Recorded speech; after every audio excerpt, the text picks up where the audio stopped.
పరిశుద్ధాత్మను దూషించకూడదు. పరిశుద్ధాత్మను దూషించే వారికి క్షమాపణ లేదట. చాలామంది ఎగతాళిగా చేస్తూ ఉంటారు, ఎగతాళిగా మాట్లాడుతుంటారు. నిజంగా దేవుని ఆత్మ ఉందా? దేవుని ఆత్మ అంటే నాకు కనపడమను. దేవుని ఆత్మ నీకు కనపడితే నువ్వు నిలబడతావా? దేవుని ఆత్మ నీకు కనపడితే నువ్వు నిలబడగలుగుతావా?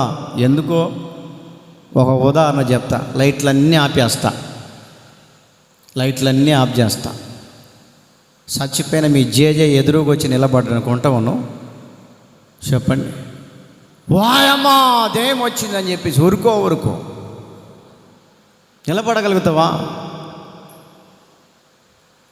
అర్ధరాత్రి లేచట బయటికి పోదాం మంచి సూర్యకరికి, గోడ మీద ఏదో పిల్లి కనపడితేనే ఆడేందమ్మా పెదయ్య కనపడుతున్నాడే అని భయపడతాం. ఎవరో మనిషి ఉన్నట్టు ఆడ కవర్ ఏదో పాపం గాలికి ఊగులాడుతూ ఉంటుంది అంట. ఊగులాడుతాం కవరు, అది పొద్దున నువ్వు పెట్టిందే, పగులు తడిగా ఉంది అని ఆడ తగిలిచ్చి పెట్టావు జిడుకు కవరు, పొద్దునికి ఉపయోగపడితే గుడ్డలు పెట్టుకొని పోవటానికి ఊరికి అని. అది ఊగులాడుతూ ఉంది గాలికి. వాయమ్మో దెయ్యం చూడు, జుట్టెట్ట విరబోసుకొని కూర్చుందో అని చూసి భయపడతాం.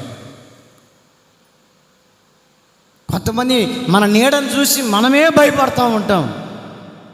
మరి పరిశుద్ధ ఆత్మదేవుడు నీకు ఎదురుగా కనపడితే తట్టుకోగలమా?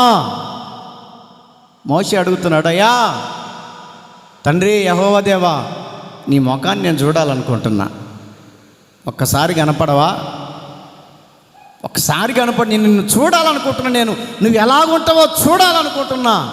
దేవుడు అంటాడు, మోషే నీవు నన్ను చూడాలనుకుంటే మల మాడిపోతావురా, మాడిపోతావు, కుప్పగొలి చచ్చిపోతావు. అవునయ్యా, అంత శక్తి నీలో ఉందా? అవును. అంత ప్రభావం నీలో ఉందా? అవును. నన్ను చూస్తే నువ్వు తట్టుకోలేవు, కానీ నేను కొండ చాటున బైబిల్లో ఉన్న మాట కొత్తవి చెప్పట్లే, అన్నీ చదివేయాలంటే ఇది కుదిరే పని కాదు. హల్లెలూయా. కొన్ని అర్థం కూడా చేసుకోవాలా. నేను కొండ చాటున నడుచుకుంటూ పోతూ ఉంటాను, కానీ నా నీడను చూస్తే నువ్వు బ్రతుకుతావు. చప్పట్లు కొడుతూ దేవుని స్తుతిద్దాం. హల్లెలూయా.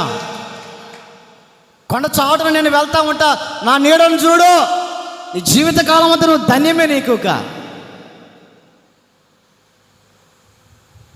పట్టపగులు సూర్యుడికి వెళ్ళి అట్టనే చూడు, కాసేపు చూస్తావా? చూడు, ఒకసారి చూడు, కాసేపటికి ఏం కనపడదు నీకు. తగిలి ఆడుకోవాలి. ఓ చిన్నమ్మే, వరే పెద్దోడా ఏడున్నావు? ఏంది మమ్మీ ఏమైంది అంటే, ఏమారా సూర్యుడికి వెళ్ళి చూసినాను, కళ్ళు కనపట్లే. కాసేపు సూర్యుడికి వెళ్ళి చూస్తేనే కాసేపు నీకు కళ్ళు బయలు కమ్ముతాయే. యేసయ్యను, సాక్షాత్తు యేసుక్రీస్తు ప్రభుల వాడిని చూడగలుగుతావా? అంత శక్తివంతుడైనటువంటి, వేడిమితో నింపబడినటువంటి వెలుగైన దేవుని మనము చూడలేము. అంత శక్తి. క్షమాపణ లేదు. దేవుని నీకు క్షమాపణ లేదు అనే దాకా మనం దేవుడి దగ్గర తెచ్చుకోకూడదండి. పరిశుద్ధాత్మను పొందుకున్నటువంటి వారిని వారి విషయంలో ఆనందించే వారికి కనపడాలి. వారి విషయంలో ఆనందించే వారికి కనపడాలి. నా పిల్లలు దేవునిలో నింపబడుతున్నారు, సంతోషంగా ఉందయ్యా. నా పిల్లలు ఈ సేవకుడు వచ్చిన తర్వాత సరైన మార్గంలో నడుస్తున్నారు, నాకు సంతోషంగా ఉంది. ఈ సేవకుడు వచ్చిన తర్వాత నా పిల్లలు బాగుపడ్డారు, సంతోషంగా ఉంది. ఈ సేవకుడు వచ్చిన తర్వాత ఈ సంఘం బాగుపడింది, నాకు చాలా సంతోషంగా ఉందని ఎదుటివారు మీ గురించినటువంటి సాక్ష్యము చెప్పుదురుగాక. హల్లెలూయా, హల్లెలూయా. అపోస్తల కార్యం 2వ అధ్యాయం 1వ వాక్యం.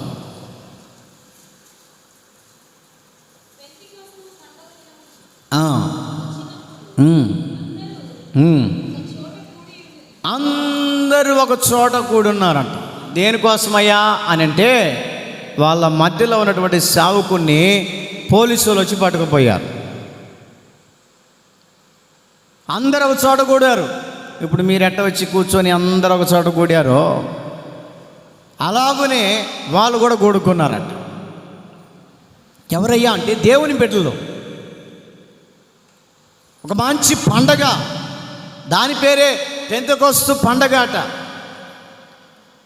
ఈరోజున మనకు పండగ, మనమందరం కూర్చొని ప్రార్థన చేసుకుందాం. ఈరోజు మనకు ప్రార్థన పండగ, మన సమస్యలని దేవునికి చెప్పుకుందాం. ఈరోజు మనకు పండగ, ప్రార్థనలు ప్రారంభించే పండగ, ప్రార్థన ద్వారా విజయాన్ని పొందుకునే పండగ, ప్రార్థన ద్వారా ఫలితాలు పొందుకునే పండగ, ప్రార్థన ద్వారా మన జీవితాలు మార్చుకునే పండగ, ప్రార్థన ద్వారా వాక్యము ద్వారా మనము సమృద్ధి పొందుకునే పండగ అని అందరూ అనుకొని అక్కడ రాయబడినటువంటి మాటను గమనిస్తూ ఉంటే, పెంతెకొస్తు పండుగ దినము వచ్చినప్పుడు వారందరూ ఒక చోట కూడుకున్నారట.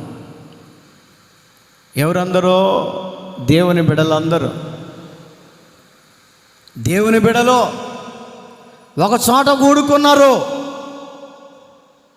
ఒక చోట కూడుకొని ప్రార్థన చేస్తూ ఉన్నారంట. దేనికి ప్రార్థన చేస్తున్నారంటే వాళ్ళ మధ్యలో ఉన్నటువంటి